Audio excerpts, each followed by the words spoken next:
नमस्कार, मैं नीरू बल्ला। यूट्यूब पर समाचार सच में आपका एक बार फिर स्वागत है। और आज हमारे साथ फिर से उपस्थित हैं संस्कृत महाविद्यालय के प्राचार्य डॉक्टर श्री नवीन चंद जोशी जी। और जैसा कि पिछले महीने हमारे दर्शक अपनी राशि, महीने की जो राशि होती है उससे वंचित रह गए, क्योंकि पंडित जी का स्वास्थ्य थोड़ा खराब था, तो इस वजह से आप पिछले महीने इससे वंचित रह गए। तो लेकिन इस बार हम फिर आपको मार्च का पूरे महीने का राशिफल बताएंगे। और हमारे दर्शकों के लिए ये बहुत अच्छा खबर है कि इस बार हमें पंडित जी होली के बारे में भी बताएंगे। थोड़ा लोगों में ये भी संशय चल रहा है कि होली 7 की है या 8 की है। तो पहले तो हम राशिफल के बारे में जान लेते हैं। अपने जो मार्च माह का हमारा राशिफल है 12 राशियों का, और फिर आपको बताते हैं। नमस्कार पंडित जी, समाचार सच की ओर से आपका बहुत बहुत स्वागत है। और हम हमारे दर्शकों ने आपके लिए बहुत दुआएं करी कि स्वास्थ्य लाभ हो। हमने बता दिया था कि हमारे पंडित जी का स्वास्थ्य खराब था। तो पंडित जी, ये मार्च माह जो आ रहा है, इसमें ये पहले तो होली का त्योहार आता है, फिर उसके बाद नवरात्रि भी शुरू हो जाती है, और हमारा जो हिंदुओं का नव संवत्सर है वो भी शुरू हो जाता है। बहुत मतलब कहते हैं कि पुण्य कमाने वाला मंथ है।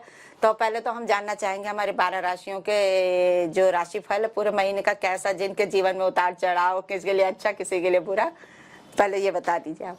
नमस्कार, धन्यवाद आपका। और सभी दर्शकों को भी मैं सादर प्रणाम करता हूं, उनकी श्रद्धा को कि मैं स्वस्थ हूं। और थोड़ा सा क्योंकि ये चला था मौसमी, तो वो चीज़ थोड़ा सा अस्वस्थ रहा जिसमें मैंने राशिफल देना चाहिए। तो आज आपके स्नेह के कारण मैं आप लोगों के सामने फिर उपस्थित हूँ। समाचार सत्य की पूरी टीम का मैं हृदय से बड़ा धन्यवाद करता हूँ। देखिए, 1 मार्च से लेकर के 31 मार्च तक के जो बीच के ग्रहों की स्थिति है, तो उस ग्रहों की स्थिति में थोड़ा सा बता दूं आपको। देखिए, इस बीच जो है कई राशियों का परिवर्तन भी होगा। जैसे सूर्य अपनी राशि बदलेंगे। सूर्य अभी कुंभ राशि में है, तो कुंभ राशि में बदल करके वो मीन राशि में जाएंगे। और जैसे शुक्र है, शुक्र अपनी उच्च राशि में, इसमें मीन में है, तो उसके बाद मेष में जाएंगे। वृष राशि में मंगल चल रहे हैं, तो उसके बाद वो मिथुन राशि में जाएंगे। तो इस आधार पर सबसे पहले मेष राशि की बात करें। देखिए, मेष राशि में अभी भी राहु की स्थिति है, तो मेष राशि से सप्तम भाव में जो है केतु की स्थिति है। तो मेष राशि के हिसाब से तो वृष राशि में, क्योंकि जब मंगल मिथुन राशि में जाएंगे, तो मेष राशि के 7वें भाव में यानी सप्तम भाव में, जाया भाव में, पत्नी भाव में केतु की स्थिति, और 11वें भाव में शनि और सूर्य की स्थिति। और 12 मार्च के बाद जो है फिर वहां से भी बदल जाएंगे, यानी मेष राशि के 12वें भाव में बृहस्पति और शुक्र। और उसके बाद क्योंकि शुक्र जो है उसके बाद मेष राशि में आ जाएंगे, यानी राहु के और शुक्र की युति वहां पर हो जाएगी। तो थोड़ा सा 12 मार्च से पहले तक यानी 2 भागों में मेष राशि को थोड़ा सा देखना चाहेंगे। देखिए, मेष राशि में थोड़ी स्थिति थोड़ा प्रतिकूल तो बनी रहेगी, क्योंकि मेष राशि में राहु है और राहु से सप्तम स्थान में केतु है। थोड़ा गृहस्थ संबंधी थोड़ी सी परेशानियां हो सकती हैं, स्वास्थ्य में थोड़ा सा गिरावट आ सकती है। धनार्जन की स्थिति से भी देखें तो उनको संघर्ष करना पड़ सकता है। व्यापार वाले लोग जो भी हैं, उनको व्यापार में भी थोड़ा उतार चढ़ाव की स्थिति देखनी पड़ सकती है। लेकिन मेष राशि से जो इस समय 11वें भाव में जो शनि की स्थिति है, यानी लाभ स्थान में शनि है, अपने घर के हैं कुंभ राशि के, क्योंकि सूर्य के साथ अभी अस्त हैं, और उसके बाद आगे चल करके पूर्वोदय हो जाएंगे, उदय हो जाएंगे। तो उसके बाद जो है शनि की स्थिति जो है अनुकूल हो जाएगी, धनार्जन की स्थिति भी उनकी थोड़ी सी ठीक हो जाएगी। थोड़ा सा नौकरी पेशे वाले जो है उनके लिए भी परिवर्तन के योग उसमें बन रहे हैं, और जो कुछ ऐसे स्थानों में स्थानांतरण भी हो सकता है या पदोन्नति भी हो सकती है। कुल मिलाकर के मिला जुला असर मेष राशि के लिए 12 तारीख तक रहने वाला है। उसके बाद देखिए 14 तारीख के बाद जो अगला महीना रहेगा, यानी सूर्य अपनी उच्चाभिलाषी राशि यानी मीन में चले जाएंगे, और इधर शुक्र भी अपनी उच्च राशि में इस समय चल रहे हैं, और वो भी राशि परिवर्तन करके फिर मेष राशि में यानी अपने मंगल की राशि में आ जाएंगे राहु के साथ। तो वहां पर थोड़ा सा फिर मेष राशि के लिए एक शुभ संकेत होगा कि उनके जितने भी रुके हुए काम है, जैसे भूमि संबंधी कोई अगर कार्य रुके हुए हैं, भवन संबंधी कोई इस तरह का कार्य में व्यवधान है, तो वो कार्य पूरे होने के उनके आसार रहेंगे। लेकिन स्वास्थ्य की दृष्टि से ये देखें कि यहाँ से लेकर के 1 मार्च से लेकर के 31 मार्च तक का समय थोड़ा सा उनके लिए प्रतिकूल रह सकता है। तो मेष राशि वाले क्या करें, देखिए सबसे पहले तो मार्च का महीना पूरा त्योहारों से भरा हुआ है। 2 तारीख से होली शुरू होंगी और 8 तारीख तक बसंत छलड़ी इत्यादि वगैरह रहेगी। उसके बाद फिर भिटौल का मास हो जाता है, जिसको चैत्र मास हम लोग कहते हैं। फिर चैत्र वर्ष प्रतिविधा आएगी 9, यानी फिर उसके बाद 30 तारीख तक का फिर और अच्छा समय रहेगा, रामनवमी तक का, यानी उपासना का समय। उसके बाद 9 दिन मिलते हैं, तो 9 दिन भगवती की उपासना करें। अपने राशि के जो स्वामी हैं, क्योंकि अभी तो वृक्ष में है, उसके बाद तृतीय भाव में यानी मंगल हो जाएंगे, तो मेष राशि वालों के लिए अपने राशि के स्वामी जो मंगल हैं उनकी आराधना करें और साथ में भगवती की आराधना करें और भगवान शिव को जलाभिषेक करें, तो उनकी सारी बाधाएं दूर हो जाएंगी। और थोड़ा सा संघर्षमय जरूर है, लेकिन शुभ संकेत उनको इस सप्ताह में जरूर मिलेगा। इस माह में जो माह का जो उत्तरार्ध वाला समय होगा, निश्चित ही राजनीतिक क्षेत्र से जुड़े हुए लोगों के लिए तो बहुत अच्छा संदेश लेकर के आएगा।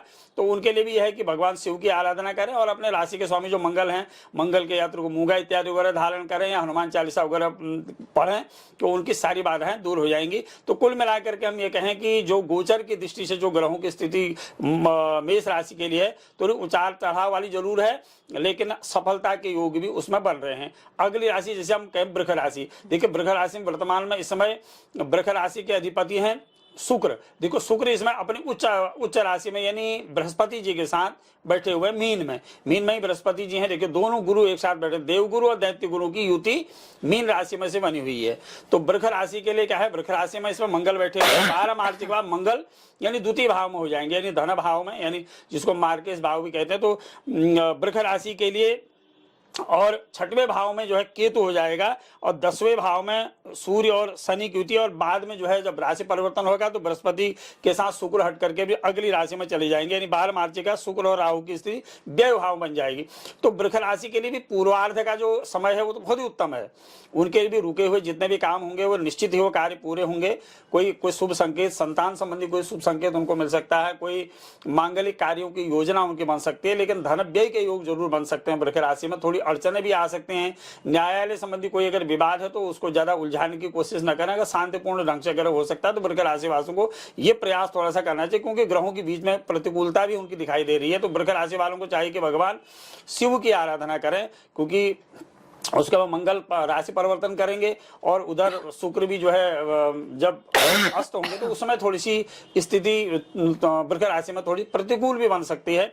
लेकिन शेष दृष्टि से, धनार्जन की दृष्टि से देखा जाए, मान सम्मान की दृष्टि से देखा जाए तो वृष राशि में अच्छे योग इसमें रहेंगे। उनके लिए भी है, देखिए उपासना का समय होगा तो भगवती की आराधना करें, और वृष राशि वालों के लिए तो उनके आराध्य ही भगवान शिव हैं, और भगवान शिव की आराधना से तो सारे कष्ट दूर हो जाते हैं, सारी बाधाएं दूर हो जाती है। तो इसलिए वृष राशि वालों को चाहिए कि भगवान शिव की आराधना निरंतर करते रहें। हो सके तो स्फटिक की एक माला धारण कर लें, तो उनसे उनका जो ग्रहों का बलाबल है वो जरा बढ़ेगा और उनको जरा आत्मबल की ज्यादा प्राप्ति होगी। तो वृष राशि वालों को घबराने की जरूरत नहीं है। इस माह में उनके लिए भी शुभ संकेत आने वाले हैं, और उनके लिए भी जो इस सप्ताह में है उत्तरार्ध का जो समय होगा, यानी जो नवरात्र पक्ष इत्यादि वगैरह आएगा, वहां तक का वो जो समय होगा उनके लिए वो बहुत बढ़िया रहेगा, और उनमें उनके कोई शुभ कार्य भी होंगे। और राजनीतिक दृष्टि से भी देखा जाए, देखो कोई ना कोई लाभ की स्थिति वृष राशि वालों के लिए भी इस सप्ताह में बनती हुई दिखाई दे रही है। लेकिन ग्रहों का कुल मिलाकर के हम पूरे इस महीने का ग्रहों के पूर्वार्ध और उत्तरार्ध जो बदलाव ग्रहों में है, जैसे सूर्य भी बदलेंगे, मंगल भी बदलेंगे, बुध भी अपनी राशि परिवर्तन करेंगे। उधर चैत्र का महीना आएगा तो राशि परिवर्तन निश्चित होंगे। सूर्य एक महीने में बदलता है, और इस बीच जो है 12 मार्च को मंगल बदल रहे हैं, और उधर बुध भी अपनी राशि परिवर्तन करेंगे। तो यहाँ तक कि जो 16 मार्च के बाद सूर्य भी अब बदलेंगे, तो थोड़ा सा वृष राशि के लिए थोड़ा संघर्षपूर्ण स्थिति करेंगे, लेकिन उनके लिए कुल मिलाकर के संतोषप्रद ये माह रहेगा। और उनके लिए भी कोई रुके हुए जितने भी कार्य होंगे उनके निश्चित ही पूर्ण होंगे। भगवान शिव की आराधना जरूर करना, तो उनकी सारी बाधाएं दूर हो जाएंगी। अगली राशि जैसे हम मिथुन राशि की बात करें, देखिए मिथुन राशि के लिए भी इस माह में हम देखें तो 5वें भाव में केतु और 9वें भाव में यानी भाग्य स्थान में उनका शनि की स्थिति बनी हुई है। 10वें भाव में बृहस्पति और शुक्र की, और 10वें से जब आगे जाकर के शुक्र अपनी राशि परिवर्तन कर देंगे, यानी 11वें भाव में आय स्थान में शुक्र की स्थिति बन जाएगी। और इधर जब तो मंगल भी परिवर्तन हो जाएंगे। तो इधर जो मिथुन राशि कुल मिलाकर के जो ग्रहों की स्थिति बन रही है, देखिए अभी क्योंकि उनके 9वें भाव में यानी भाग्य स्थान में शनि अभी अस्त चल रहे हैं, क्योंकि सूर्य जहां तक है, सूर्य के साथ जो भी ग्रह रहेंगे तो वो अस्त होंगे। तो अस्ते मानार्थ हानिदा, तो थोड़ा मिथुन राशि के लिए थोड़ा सा मान सम्मान में कमी और व्यापार में भी ज्यादा संघर्ष की स्थिति हो सकती है। व्यर्थ धन व्यय हो सकता है, व्यर्थ भ्रमण की स्थिति बन सकती है। तो तमाम कुछ चीजें प्रतिकूल भी हो सकती है, लेकिन एक चीज उनके लिए हो सकती है संतान पक्ष से उनको विशेष कोई शुभ समाचार मिल सकता है, कोई शुभ कार्य संतान पक्ष से हो सकते हैं, भूमि भवन संबंधी उनको लाभ हो सकता है। और राजनीतिक दृष्टि से देखा जाए शासकीय कार्यों में उनको सफलता निश्चित मिलेगी, कोई रुका हुआ कार्य उनका हो सकता है। और देखिए बृहस्पति और शुक्र की जो स्थिति होगी, अगर कोई इस तरह का विवाद उनके परिवार में या न्यायालय में चला होगा तो उसमें भी निश्चित ही जो चैत्र का महीना आएगा वो निश्चित ही उनको सफलता का कारक बनेगा, सफलता का द्योतक बनेगा। उनके लिए भी चाहे कि देखिए उनके राशि के मालिक हैं बुध, और देखिए उसके बाद 12 मार्च के बाद क्या है कि इधर मंगल बदल जाएंगे, यानी मिथुन राशि में ही मंगल आ जाएंगे, और मंगल जहां बैठेंगे वहां से चतुर्थ स्थान में सप्तम और अष्टम में उनकी दृष्टि रहेगी। तो निश्चय है कि कहीं उतार चढ़ाव की स्थिति भी बनेगी, लेकिन रुके हुए उनके कार्य जो हैं, उनके गोचर ग्रहों की जो गणना है उसके आधार पर उनके लिए है कि कोई शुभ संकेत इस मार्च माह में 1 मार्च से लेकर के 31 मार्च तो कोई ना कोई शुभ संकेत भी उनके लिए रहेगा। लेकिन स्वास्थ्य में थोड़ी सी गिरावट मिथुन राशि की हो सकती है, तो मिथुन राशि वालों को यह ध्यान रखना चाहिए कि अपना स्वास्थ्य का और अपने परिवार का थोड़ा सा इसमें ध्यान रखने की आवश्यकता है। भगवान शिव की आराधना करें और साथ में ओम नमः शिवाय मंत्र का जाप करें। अगर हो सके शनिवार सोमवार के दिन वही प्रयास करें कि ओम त्र्यंबकम यजामहे सुगंधिम पुष्टिवर्धनम उर्वारुकमिव बंधनान् मृत्योर्मुक्षीयमामृतात्, इस मंत्र का जाप करें तो उनकी सारी बाधाएं दूर हो जाएंगी। और कुल मिलाकर के हम ये कह सकते हैं कि मिथुन राशि के लिए भी ये पूरा जो माह है वो शुभ संकेत वाला होने वाला है। तो ये था पंडित जी 3 राशियों का मंथली जो हमारा मासिक राशिफल था। और अगली 3 राशियां जैसे कि कर्क, सिंह और कन्या राशि हो गई, इनका कैसा रहेगा ये? देखिए कर्क राशि में क्योंकि शनि की ढैया है, कर्क राशि से हम देखें तो अष्टम भाव में शनि हो रहा है, और शनि के साथ इस समय तो जो है सूर्य भी है, और अब 9वें भाव में बृहस्पति और शुक्र की स्थिति बनी। बृहस्पति अपने घर में है और पंचम स्थान बृहस्पति जी जब तक हैं, शुक्र भी है, उसके शुक्रवार अगले उसमें बदल जाएंगे, यानी 10वें में चले जाएंगे, यानी राहु भी 10वें भाव में चला जाएगा। कुल मिला के क्योंकि कर्क में शनि की ढैया है, थोड़ा कर्क राशि वालों को सतर्क रहना चाहिए, थोड़ा सा वाद विवाद से बचें, अपने पारिवारिक स्थिति को थोड़ा सा संभाल के रखें। कोई व्यर्थ विवाद भी होने की उनकी संभावना ज्यादा हो सकती है, क्योंकि शनि जब तक अस्त हैं और उदय भी हो जाएंगे तब भी जो है, क्योंकि कर्क राशि में जो शनि की ढैया है थोड़ा सा संघर्ष करा सकती है। और थोड़ा सा नौकरी वाले जितने भी लोग हैं तो उनके लिए भी थोड़ी सी स्थिति प्रतिकूल हो सकती है। उत्तरार्ध का जो समय आएगा, उत्तरार्ध का समय में 16 मार्च के बाद का जो समय है, थोड़ा कुछ 1 सप्ताह का जो आ रहा है वो समय थोड़ा सा उनके लिए संघर्षपूर्ण स्थिति हो सकती है। तो कर्क राशि वालों के लिए भी चाहिए कि सबसे पहले एक तो अपने कर्क राशि के जो स्वामी उनके चंद्रमा है उनको मजबूत करें, और कर्क राशि वाले को विशेषकर उनके लिए भी आराध्य भगवान शिव है, भगवान शिव की आराधना करें। मोती की कोई माला धारण कर लें या चांदी का कोई चेन इत्यादि वगैरह धारण कर लें, उससे उनको थोड़ा आत्मबल बढ़ेगा, यानी चंद्रमा का बल बढ़ेगा। और पूर्णमासी वगैरह जो भी आए तो चंद्रमा को देखें और भगवान सूर्य को अर्घ भी दें, तो इनसे उनकी कई सूर्य और चंद्रमा ही कुंडली में विशेषकर कारक ग्रह होते हैं, ज्यादा बलशाली ग्रह होते हैं, तो इनको मजबूत करें। और साथ में ही काम एक जरूर करें कि शनिवार के दिन प्रातः काल नहा धो करके सूर्योदय से पूर्वी शनि मंदिर में जाकर के, शनि मंदिर कहीं नजदीक में न हो तो पीपल के पेड़ में जाकर के, जो पीपल का पेड़ पूजनीय शास्त्रों में माना जाता है, उसमें दिया जलाएं, उसको प्रणाम करें। नीलांजन समाभासम रविपुत्रम यमाग्रजम छाया मार्तंड संभूतम तम नमामिम शनिश्चरम, इतना कह के भगवान शनि जी को प्रणाम करें। और साथ में जो भी गरीब या जानवर, ऐसे आवारा जानवर जो भी मिले, जो निरीह प्राणी मिले, उनकी सहायता करते हैं, तो समझ लीजिए उनकी शनि की सारी दशा दूर हो जाएगी। शनि की दशा का मतलब आप पुण्य कमाइए तो आपका अभी अपने आप अभिवृद्धि हो जाएगी। तो ये कर्क राशि के लिए थोड़ा सा संघर्ष का समय जरूर है, लेकिन शुभ संकेत वाला भी है। उनके लिए भी कोई शुभ सूचनाएं इसमें हो सकते हैं, पदोन्नति के योग बन सकते हैं। जो विद्यार्थी वर्ग है उनके लिए, क्योंकि 9वां भाग्य स्थान में बृहस्पति जी हैं, वो लग्न को भी देख रहे हैं और पंचम स्थान को भी देख रहे हैं, विद्या बुद्धि स्थान को भी देख रहे हैं। तो बृहस्पति जी निश्चित है कि कोई विशेष बड़ी प्रतियोगिता में निकाल सकते हैं, कोई बहुत बड़ा लाभ उनको हो सकता है, रोजगार के क्षेत्र में कोई उनको शुभ समाचार प्राप्त हो सकता है। तो कर्क राशि कुछ राशियों के लिए, क्योंकि देखिए गोचर के जो ग्रह होते हैं वो जो आपकी वर्तमान में जो ग्रह जहां जहां संक्रमण कर रहे हैं उसके अनुसार राशि का फल हम लोग बोलते हैं। लेकिन असली चीज आपकी कुंडली में कौन सा ग्रह कहां पर है, त्रिकोण में है, भागी से केंद्र है, कहां देख रहा है, कितना बली है, मार्गी है, उदयी है, बकरी है, तमाम सारी चीजें कुंडलियों को अच्छी ज्योतिषियों को दिखा करके ही उसको ज्यादा का निराकरण करना चाहिए। लेकिन गोचर ग्रहों के हिसाब से हम कह सकते हैं कि शनि की ढैया जो है कर्क राशि में है, तो शनि की आराधना करें, शुभ कर्म करें और और थोड़ा स्वास्थ्य के लिए भी थोड़ा सा उनके प्रतिकूल रह सकता है पूर्वार्ध का समय, लेकिन उसके 12 तारीख के बाद स्वास्थ्य की दृष्टि से भी कर्क राशि में अच्छा रहने के योग हैं, अच्छा रहेगा। व्यापार इत्यादि वगैरह में भी उनकी स्थिति अच्छी रहेगी। कोई नया प्रतिष्ठान वगैरह भी 12 मार्च के बाद खुलने की उनकी संभावना है। ऐसी योग कुंडली में उनके बनते हुए कर्क राशि के दिखाई दे रहे हैं। तो कुल मिलाकर के हमें कह सकते हैं मार्च का जो महीना है, पर्व का जो महीना है, कर्क राशि जिसके अधिपति चंद्रमा है, और चंद्रमा की तरह तो नहीं तो थोड़ा बहुत तो उनका भाग्य निश्चित ही चमकेगा, ऐसी स्थिति कर्क राशि में बनती हुई दिखाई दे रही है। देखिए इसके बाद सिंह राशि, देखिए सिंह राशि के भी अधिपति सूर्य हैं जो इस समय शनि की राशि में है, और उसके बाद जो है 16 मार्च के में वो अगली राशि यानी मीन राशि में चले जाएंगे, बृहस्पति जी की राशि में चले जाएंगे, यानी अपनी उच्चाभिलाषी राशि में सूर्य चले जाएंगे। तो इस समय जो है सिंह राशि के भी 7वें भाव में शनि सूर्य की स्थिति, बाहर में अष्टम भाव में गुरु और बृहस्पति जी की स्थिति, इस समय जो है 12 मार्च से पूर्व अष्टम भाव में गुरु और शुक्र की स्थिति बनी हुई है। तो सिंह राशि के लिए अष्टम भाव में शुभ ग्रहों का जाना उतना शुभ गोचर में नहीं माना जाता, और 9वें भाव में राहु की स्थिति यानी भाग्य स्थान में राहु की स्थिति, और उसके बाद जो है जो यूं ही 12 मार्च और 16 मार्च से ग्रहों की स्थिति बदलेगी। तो सिंह राशि के लिए थोड़ा सा संघर्षपूर्ण स्थिति जरूरी सप्ताह में, इस माह का जो पूर्वार्ध है और उत्तरार्ध है इसको हम थोड़ा सा लें तो सिंह राशि के लिए पूर्वार्ध में भी थोड़ा सा संघर्ष है और उत्तरार्ध में भी थोड़ा संघर्ष है। तो सिंह राशि वालों के लिए सबसे पहले तो अपनी जो कैरियर संबंधी जो उनकी बाधाएं हैं, जो किसी प्रतियोगिता में नहीं निकल पा रहे हों या कोई हर कार्य में उनकी बाधाएं उत्पन्न हो रही हों, जो भूमि संबंधी हो, भवन संबंधी हो, राजनीति से संबंधी हो, प्रशासनिक कार्यों में हो, सबसे पहले तो उनको अपने राशि के जो स्वामी है भगवान सूर्य उनकी आराधना करनी चाहिए। प्रातःकाल उठें और तांबे के लोटे से भगवान सूर्य को जल चढ़ाएं और भगवान सूर्य को कम से कम 50 सेकेंड नहीं तो 1 मिनट तक कम से कम सूर्य भगवान को देखना चाहिए। हो सके तो ओम तत्चक्षुर्देव हितम पुरस्ताद मंत्र जपन, नहीं होता तो ओम सूर्याय नमः 12 बार इस मंत्र का जप करते हुए भगवान सूर्य का दर्शन करें, सूर्य भगवान को प्रणाम करें, तो सूर्य भगवान की प्रसन्नता अनुकूलता उनके लिए प्राप्त हो जाएगी। क्योंकि सूर्य जो सिंह राशि के अधिपति हैं इस समय अपने शत्रु राशि यानी शनि के साथ बैठे हुए हैं, और उसके बाद 16 मार्च के बाद चले जाएंगे उच्चाभिलाषी होकर के वहाँ बृहस्पति जी की राशि में चले जाएंगे, और शुक्र भी वहां से अगली राशि में परिवर्तित हो जाएंगे।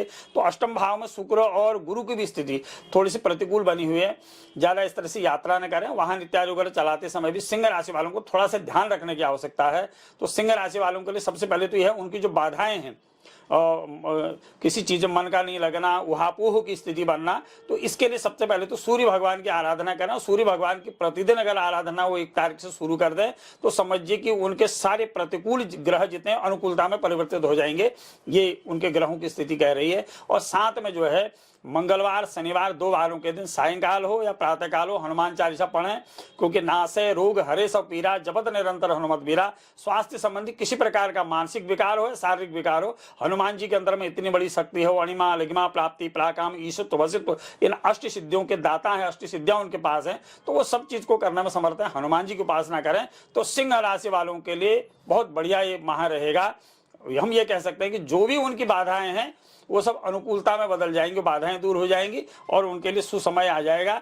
और थोड़ा सा राजनीतिक दृष्टि से वालों से अगर दृष्टि बात करें तो कि राजनीति के लिए जो उनका इस समय जो 12 मार्च के बाद शुक्र जो है शुक्र और राहु की स्थिति जो बन रही है 9वें भाव में, तो वहां वो अच्छी स्थिति बन रही, क्योंकि राहु और शुक्र की मित्रता है आपस में, तो वहां भी, और 10वें भाव में जो मंगल चला जाएगा तो 10म अंगारक योग उनका बनाएगा। तो निश्चित है कि सिंह राशि के लिए वो काल जो है वो बहुत बढ़िया समय रहेगा। कहीं न कहीं उनको राजनीतिक क्षेत्र से पद लाभ सम्मान प्राप्त हो सकता है, भूमि भवन संबंधी और वाहन संबंधी उनको लाभ दे सकते हैं। तो जो प्रतिकूलता उनके ग्रहों की मैंने बताई उसका उपचार करें तो निश्चित ही उनकी सारी बाधाएं दूर हो जाएंगी।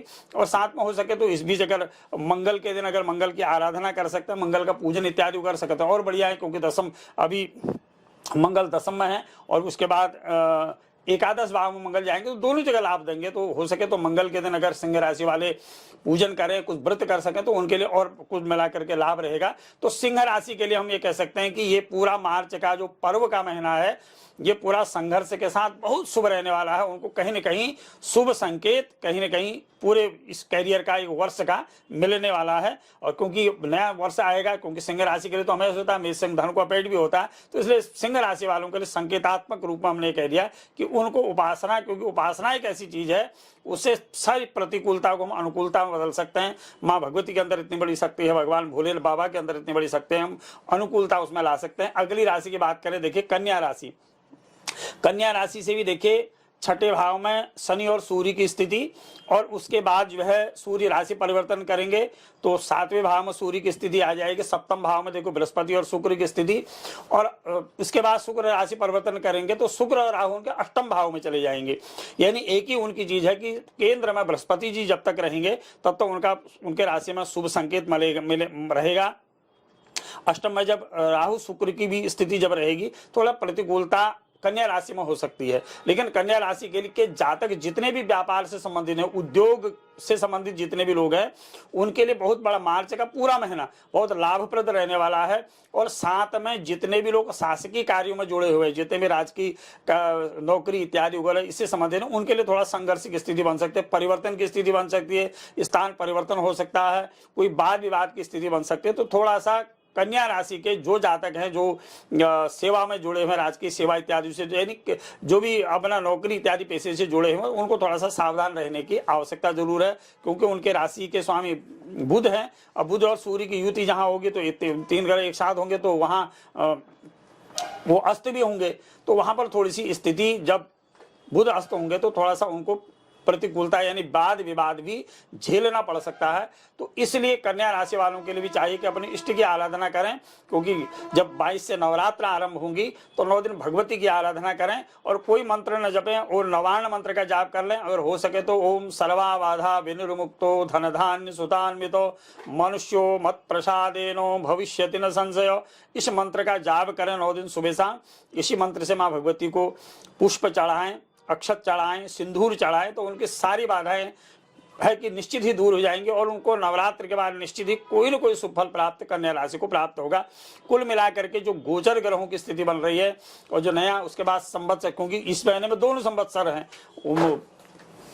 यानी हमारा ये जो संवत्सर चल रहा है ये भी, और अगला आने वाला संवत्सर भी मार्च के महीने, क्योंकि 22 से तो हमारा नया वर्ष चलेगा। तो कुल मिलाकर के हम स्थिति कह सकते हैं कि कन्या राशि के लिए भी उतार चढ़ाव की स्थिति है, लेकिन अच्छे पद मान प्रतिष्ठा उनको प्राप्त होगी। कुल मिला के कह सकते हैं कि शुभ संकेत कन्या राशि में भी मिलने वाला है। ये था हमारा 6 राशियों का राशिफल मार्च माह का। अगली जानते हैं अगली 6 राशियों के बारे में, जैसे कि तुला, वृश्चिक और धनु राशि के बारे में कैसा रहेगा इनका माह। देखिए तुला राशि में जैसे मैंने कहा कि मेष राशि में जब तक राहु हैं तो तुला राशि में भी केतु रहेंगे। तो तुला राशि में भी 7वें भाव में देखिए तुला राशि में केतु है, तो ठीक उससे 7वें भाव में राहु की स्थिति बनेगी।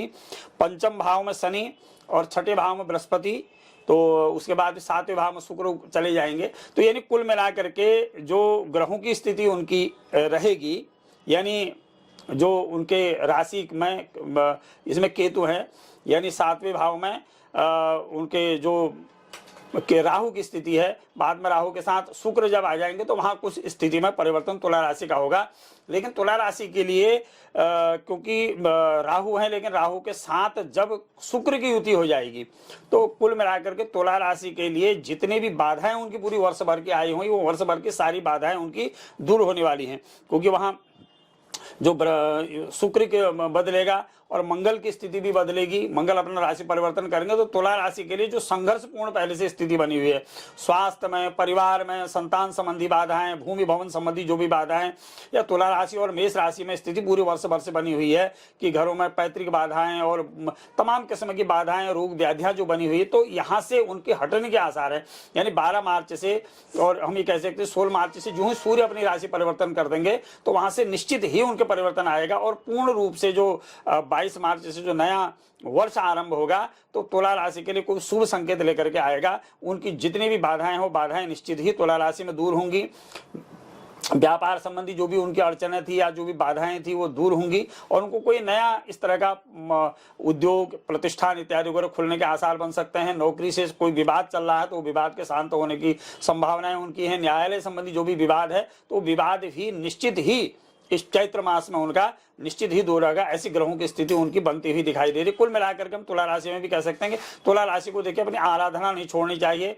नवरात्र हो, नवरात्र पक्ष में माँ भगवती की तो आराधना करें ही, और साथ साथ में ग्रहों का भी पूजन कर सकें। अगर घर में कलश स्थापित इत्यादि वगैरह करें तो सूर्यादि नवग्रहों का भी उसमें पुष्प चढ़ाएं। कुछ नहीं तो एक नाम मंत्र से भी पूजन करें। तो ग्रहों के पूजन का बहुत बड़ा विधान है। पंचोपचार भी पूजन हमारे यहाँ उसकी विधि कही गई, जैसे फूल अक्षत वगैरह लगा करके ओम सूर्याय नमः पूजयामि, ओम सोमाय नमः पूजयामि, इस तरह हर ग्रह का नाम नमः लगा करके आप पूजयामि कहे तो वो भी ग्रहों का एक पूजन माना जाता है। साथ में अगर हो सके तो तुला राशि वालों को नवरात्र में देखिए दुर्गा सप्तशती का पूरे 100 श्लोकों का पाठ न भी हो सके तो अब तो हिंदी संस्कृत दोनों में है, लेकिन संस्कृत का ही उसमें ज्यादा महत्व है। देव भाषा का, देवताओं की भाषा है। 11वां अध्याय जो है उसको 11वां अध्याय बहुत बड़ा महत्वपूर्ण माना जाता है। दुर्गा सप्तशती का प्राण रूप माना जाता है। तो उसका पाठ करने से उनकी सारी बाधाएं दूर हो जाएंगी। कुल मिलाकर के हम कह सकते हैं कि 1 मार्च से 31 मार्च का जो समय तुला राशि के लिए बहुत बड़ा परिवर्तन लाने वाला है। जो उनकी पूर्व की सारी बाधाएं थी, उन सारी बाधाओं का निराकरण होने का सुसमय इस मार्च के माह में आ रहा है। अगली राशि देखिए, हम वृश्चिक राशि की बात करें।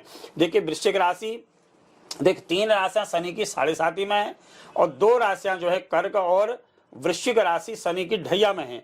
क्योंकि चौथे स्थान में शनि की ढैया रहेगी, लेकिन पंचम स्थान में त्रिकोण में बृहस्पति जी की स्थिति रहेगी। जो बृहस्पति जी पंचम स्थान में बैठ करके भाग्य स्थान को, आय स्थान को और लग्न को देखेंगे। तो कुल मिलाकर के बृहस्पति जी जहां बैठते हैं वहां से पंचम भाव में, सप्तम भाव में, नवम भाव में ये उनकी दृष्टि रहती है। नवम भाव पूर्ण दृष्टि बृहस्पति जी की रहती है।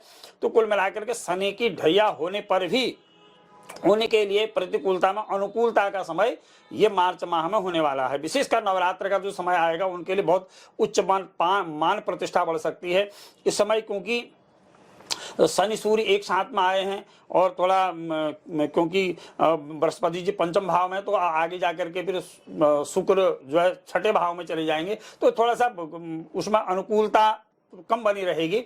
लेकिन उसके बाद भी जो वृश्चिक राशि की स्थिति है वो मार्च माह में यानी नवरात्र जो नया वर्ष आएगा उसमें बहुत परिवर्तन लाने वाला है। एक तो राजनीतिक लाभ उनको प्राप्त होगा, पदमान प्रतिष्ठा बढ़ेगी, कोई नया कार्य उनका आरंभ हो सकता है। विशेषकर देखिए उनके राशि के स्वामी इसमें वृष राशि में है। 12 मार्च के बाद मिथुन राशि में वो चले जाएंगे। तो वहां भी स्थिति में उनके बहुत सारा परिवर्तन आ जाएगा। भूमि भवन संबंधी कोई काम रुका हुआ है या उसमें कोई विवाद है तो उस विवाद के हल होने की उनकी संभावनाएं इस समय बन सकती है। लेकिन वृश्चिक राशि वाले उपाय क्या करें? सबसे पहले तो अपनी राशि के स्वामी जो मंगल है उनको मजबूत करें, क्योंकि मेष वृश्चिकयोर भौम, मेष और वृश्चिक राशि के स्वामी मंगल है और मंगल बड़े बलवान ग्रह माने जाते हैं। इस भूमि में रहने वाले जितने लोग हैं मंगल उनको सबसे ज्यादा प्रभावित करता है। भूमिपुत्र है मंगल, तो इसलिए मंगल की आराधना करें और मंगल यंत्र का पूजन करें, साथ में हनुमान चालीसा करें और साथ में देखिए माँ भगवती की आराधना करें। नवरात्र में भगवती की आराधना करें। कुछ नहीं भी हो तो कवच अर्गला कीलक का नित्य पाठ करें तो उनकी सारी बाधाएं दूर हो जाएंगी। और राजनीतिक क्षेत्र से जुड़े हुए लोगों के लिए निश्चित मैं कहना चाहूंगा उनके लिए तो विशेष बहुत बड़ा अनायास कोई पदमान प्रतिष्ठा इसमें का लाभ इसमें होने वाला है। और शेष तो उनके ग्रह कुंडली में भाग्येश कहाँ है, आयुष कहाँ है, ये तमाम सारी चीजें कुंडली में विशेषकर होती हैं। लेकिन गोचर ग्रहों के हिसाब से हम कह सकते हैं कि वृश्चिक राशि के लिए भी बहुत अच्छा समय इस समय रहने वाला है। अगली राशि देखिए धनु राशि। देखिए धनु राशि की हम बात करें तो धनु राशि में भी देखिए धन मकर कुंभ, यानी धनु राशि से 3रे भाव में शनि की स्थिति। इसमें सूर्य है और सूर्य इसके बाद भी 4थे भाव में चले जाएंगे। 4th भाव में इसमें उनके गुरु और शुक्र, यानी केंद्र में उनका गुरु और शुक्र की स्थिति बनी हुई है। बाद में शुक्र जो है पंचम भाव में चले जाएंगे। 4थे पे केंद्र में है तब भी अच्छा ही करेंगे शुक्र, और उसके बाद त्रिकोण में यानी पंचम भाव में चले जाएंगे तब भी अच्छा करेंगे, क्योंकि थोड़ा सा वहां पर राहु के साथ युति हो जाएगी। तो धनु राशि के जातक जो पढ़ने वाले हैं उनके लिए थोड़ा सा संघर्ष की स्थिति इसमें बन सकती है। उनके लिए तो विशेष मैं कहूंगा जब भी वो जाएं, विद्यालय जाएं या किसी प्रतियोगिता में भाग लें तो भगवान गणेश जी का आराधन कर जरूर करें। कुछ नहीं भी बोल सके तो गणेश जी को देखें और उनके चरणों में प्रणाम करें। ओम सिद्धि विनायकाय नमः, ओम सिद्धि विनायक 8 बार गणेश जी का नाम लेकर के जाएं, फिर देखिए उनको निश्चित ही सफलता मिलेगी। तो धनु राशि के लिए थोड़ा सा ध्यान रखने की स्थिति है, थोड़ा सा संघर्ष भी उनकी रहेगी, क्योंकि थोड़ा शुक्रास्त की वजह से या गुरु जब अस्त होंगे तब भी थोड़ी सी स्थिति प्रतिकूल उनकी हो सकती है, लेकिन प्रतियोगिता वाले जितने भी छात्र हैं या परीक्षार्थी जिनको कहना चाहिए उनके लिए थोड़ा सा अनुकूलता बनाने के लिए जरूर है कि सिद्धि विनायक भगवान गणेश जी की जो सारे विघ्नों के हरता हैं उनकी आराधना करें, और नवरात्र में कुछ न भी कर सके तो भगवान सूर्य को जल चढ़ाएं, माता के चरणों में प्रणाम करें, एक पुष्प माँ के चरणों में तब भी चढ़ाएं, ओम नवारण मंत्र बोल दें। अगर नवारण मंत्र न भी बोल सके तो सारे दुखों को दूर करने वाली माँ है दुर्गा, उनका नाम ही है दुर्गति नाशिनी दुर्गा जय जय, जो सारी दुर्गति को दूर कर देती है, जीवन में मंगल करती है, ऐसी जो माँ भगवती जगदम्बा है, तो उसके आराधना करें। ओम दुंग दुर्गाये नमः, ओम दुर्गाये नमः, ऐसे मंत्र का जाप करें तो उनकी सारी बाधाएं दूर हुई। कुल मिलाकर के धनु राशि के लिए भी हम ये कह सकते हैं कि ये जो उनके लिए जो ये मार्च का माह है ये उतार चढ़ाव तो रहेगा ही, लेकिन साथ में सुख संपत्ति और पद प्रतिष्ठा इत्यादि वगैरह लाने वाला ये मास उनके लिए रहेगा। तो कुल मिलाकर के उनके लिए भी ये माह शुभ रहने वाला है। अगली 3 राशियां मकर, कुंभ और मीन राशि। देखिए मकर राशि में क्योंकि शनि की 7.5 मकर कुंभ मीन दोनों तीनों राशियां जो है वो शनि की 7.5 में है, और मकर राशि से द्वितीय भाव में देखिए कुंभ में शनि है तो द्वितीय भाव में शनि है, कुटुंब धन भाव में, और तृतीय भाव में गुरु शुक्र की युति, और बाद में जो है उसके बाद जो है चतुर्थ भाव में राहु और शुक्र की युति हो जाएगी, छठे भाव में मंगल और दसम भाव में केतु की स्थिति मकर राशि में बनेगी। देखिए मकर राशि में थोड़ी सी संघर्षिक स्थिति जरूर है मकर राशि वालों को, क्योंकि शनि की 7.5 है, मकर में थोड़ा सा ज्यादा व्याप्त राशि रहेगी। तो मकर राशि वालों के लिए भी चाहिए कि सबसे पहले तो शनिवार के दिन, ये पूरे मार्च माह में क्या पूरे वर्ष में, वो जब तक शनि मकर राशि में है तो शनिवार के दिन प्रातःकाल सूर्योदय से पहले उठ करके शनि के मंदिर में जाकर के शनि की आराधना करें। तो हो सके किसी ब्राह्मण के द्वारा मंदिर में कहीं अगर शनि का जाप करा सके, ओम शन्नो देवी रविष्टय आपो भवन्तु पीतये, इस मंत्र का 223,000 जप होता है, और हवन सहित तर्पण मार्जन सहित विधिवत करा सके तो उनके लिए शनि की जो दशा है, अगर कुंडली में विपरीत स्थानों में अगर शनि है तो उनके लिए ये जब शनि की आराधना करना जरूरी है। और साथ में अपना उपाय जो कर सके तो शनि का एक छल्ला पहने और गायों को गोग्रास इत्यादि वगैरह दें, तालाबों मछलियों को अन्न दाना इत्यादि वगैरह दें, पुण्य कर्म करें, यानी उससे पुण्य कर्म करने से भी शनि का बल बढ़ता है, शनि की कृपा प्राप्त होती है। तो शनि की उनको आराधना करनी चाहिए। भूमि भवन संबंधी थोड़ी सी उनकी दिक्कतें इस में दिखाई दे रही हैं, कैरियर संबंधी थोड़ा उतार चढ़ाव की स्थिति मार्च के माह में हो सकती है, लेकिन राजनीतिक दृष्टि से प्रशासनिक दृष्टि से देखा जाए तो उनके लिए शुभ संकेत मकर राशि के लिए होती हुई इस सप्ताह में दिखाई दे रही है। कोई उनके लिए भी कोई शुभ कार्य इसमें इस पूरे वर्ष पहले तो थोड़ा सा रहेगा पूर्वार्ध का उनके लिए संघर्ष में, लेकिन उत्तरार्ध बहुत अच्छा रहेगा। कुल मिलाकर के मार्च जो 1 मार्च से 31 मार्च तक का जो समय है मकर राशि वालों के लिए संघर्षपूर्ण जरूर रहेगा, लेकिन पारिवारिक दृष्टि से देखा जाए तो उनके लिए बहुत अच्छे मांगलिक कार्य की योजनाएं बन सकती हैं, शुभ कार्यों में व्यय हो सकता है, कोई नई योजनाएं बन सकती हैं, और व्यापारिक वर्ग के जितने भी लोग हैं उनके लिए तो निश्चित ही लाभ का ये माह रहेगा।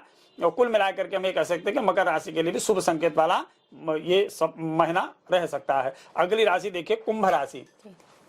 कुंभ राशि में तो शनि है, और कुंभ राशि से द्वितीय भाव में यानी बृहस्पति जी हैं और शुक्र हैं, बाद में तृतीय भाव में उनके शुक्र हो जाएंगे, यानी फिर उसके बाद 9वें भाव में जो है केतु की स्थिति बनेगी यानी भाग्य स्थान में। तो कुल मिलाकर के उनके लिए भी कुंभ राशि के लिए भी स्थिति थोड़ा प्रतिकूल है, क्योंकि कुंभ राशि में अभी सूर्य के साथ शनि है, तो शनि थोड़ा अस्त चल रहे हैं, इसके बाद शनि जब मार्गी हो जाएंगे तो वहां जाकर के थोड़ा सा शनि का भाव बढ़ेगा। तो इसलिए इस समय उनके लिए वर्तमान में ये जरूर चाहिए कि शनि की आराधना करें, क्योंकि शनि थोड़ा सा जो ही आगे बकरी होंगे तब भी थोड़ा सा हानि करेंगे, अस्ते मानार्थ हादिदा अस्त रहेंगे तब भी थोड़ा सा प्रतिकूलता पारिवारिक जीवन में ला सकते हैं। इसलिए कुंभ राशि वालों को तो विशेषकर ये चाहिए कि शनि की आराधना करें, विशेषकर अपनी वाणी व्यवहार खान पान व्यवहार में बहुत परिवर्तन लाएं, अपनी मधुरता अगर अपने जीवन में लाएंगे तो उनके कार्यों में भी मधुरता रहेगी। इसलिए कुंभ राशि वालों को विशेषकर सतर्क रहना चाहिए। और शेष अगर दृष्टि से हम धनार्जन की दृष्टि से देखा जाए, धन की कमी इस माह में रहने वाली उनकी नहीं है, उनका कोई कार्य रुकेगा नहीं, और सारे उनके परिवार कैरियर संबंधी सब कुछ शुभ रहेगा। लेकिन प्रतिकूलता केवल स्वास्थ्य में आ सकती है।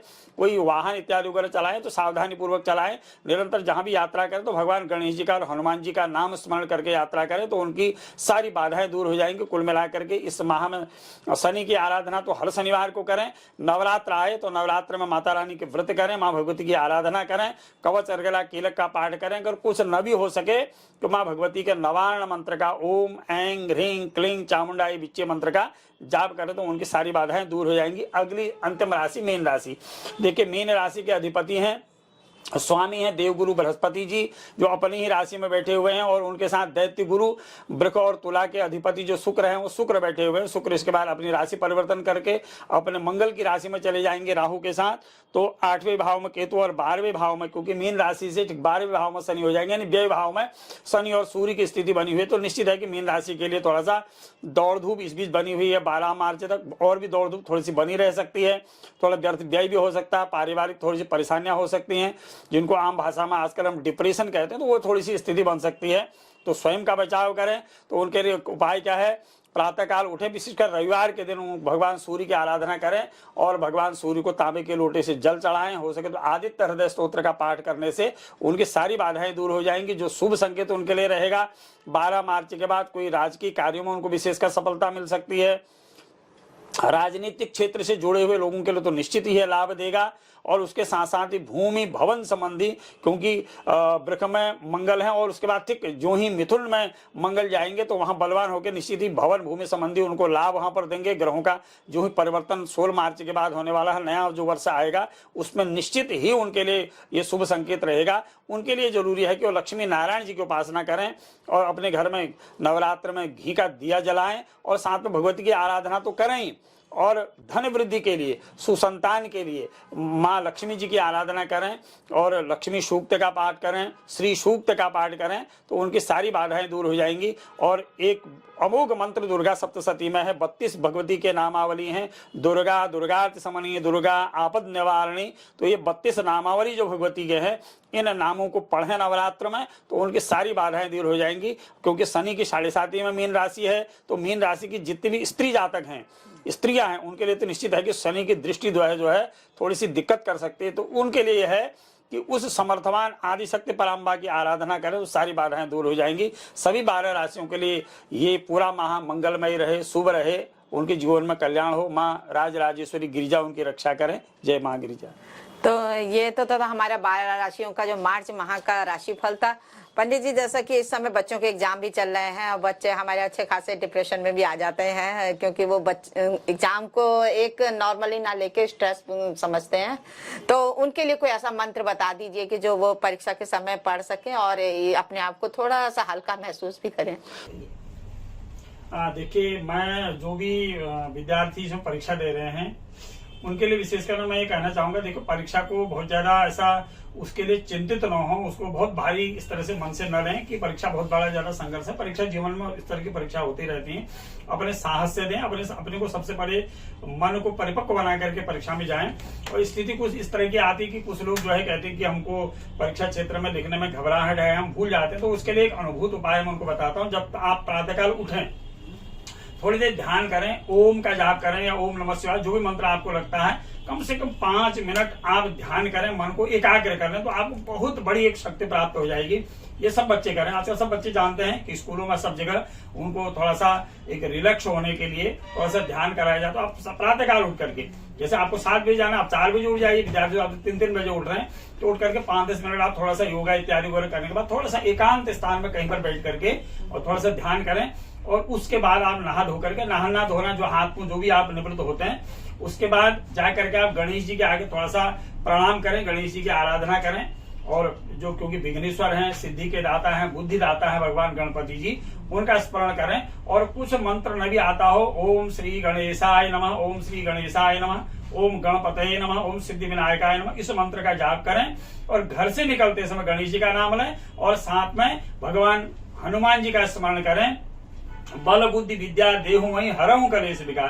ठीक है, हनुमान जी बल बुद्धि विद्या सब कुछ देने वाले हैं। जय जय जय हनुमान गोसाई, कृपा करहु गुरुदेव के नाई। अगर इस भाव से जाएंगे अपने आप के अंदर में इतना बल हो जाएगा कि जैसे गुरु हमारे साथ है। तो बच्चों के लिए मैं कहना चाहूंगा कि जो बच्चे आस्थावान हैं, जो थोड़ा सा श्रद्धा रखते हैं, जो अपने सनातन धर्म, जिनका पारिवारिक परिवेश ऐसा है, तो उनको ये चाहिए कि गणेश जी की आराधना करें और हनुमान जी की आराधना करें। और पहले दिन ही आप अपने लोगों को बताइए कि ये हमने उपाय किया और इसके बाद यह हमको अनुभूति हुई। और निश्चित है, मैं तो 100% आपको ये आश्वासन दे रहा हूं, ऐसा करिए एक दिन और निश्चित ही है आपको परीक्षा देने में बहुत अच्छा अनुभव होगा और आप जो चीज विस्मृत हुए हैं वो भी आपको स्मरण हो जाएगा। ये हम कई लोगों का ये अनुभव है, कई बड़े अच्छे लोग इस पेज का अनुभव बताते हैं। स्वयं प्रधानमंत्री जी ने अपने मन की बात में कई बार शायद इस तरह की वो भी की। तो मेरा कहने का मतलब है अच्छे लोग महाजनों ये नहीं कहता सपम, तो जो महापुरुषों ने भी अपने अनुभव बताए हैं तो उसको भी हम अपने अनुभव में जीवन में धारण करें। परीक्षाओं से कोई बच्चे घबराए नहीं। अगर ज्यादा आत्मबल की अगर आवश्यकता आपको है, 5 मिनट का समय प्रातःकाल सूर्योदय से पहले दीजिए और एकांत स्थान में बैठ करके थोड़ा ध्यान करिए। योगा इत्यादि व्यायाम जो आप करते हैं उसके करने के बाद बैठिए और गणेश जी का ध्यान करिए और गणपति भगवान का ध्यान करने के बाद आप जाते समय हनुमान जी का ध्यान जरूर कर लें, क्योंकि जय जय जय हनुमान गोसाई कृपा करऊं गुरुदेव की नाई। निश्चित है गुरु जी की तरह कृपा करके हनुमान जी के प्रसाद से, गणपति भगवान की कृपा से आपकी सारी बाधाएं दूर हो जाएंगी। बहुत अच्छा आपकी परीक्षा रहेंगी और उस परीक्षा की सफलता के लिए आप अपने को बड़ा प्रसन्नचित्त मानेंगे। ये थे हमारे साथ प्राचार्य नवीन चंद जोशी जी। तो ये तो हमारा जो मार्च माह का राशिफल, और किसी के लिए अच्छा किसी के लिए बुरा, कुल मिला के उतार चढ़ाव तो जिंदगी में चलते ही रहते हैं। तो फिर हम अगली बार फिर मिलेंगे पंडित जी से अगले विषय में।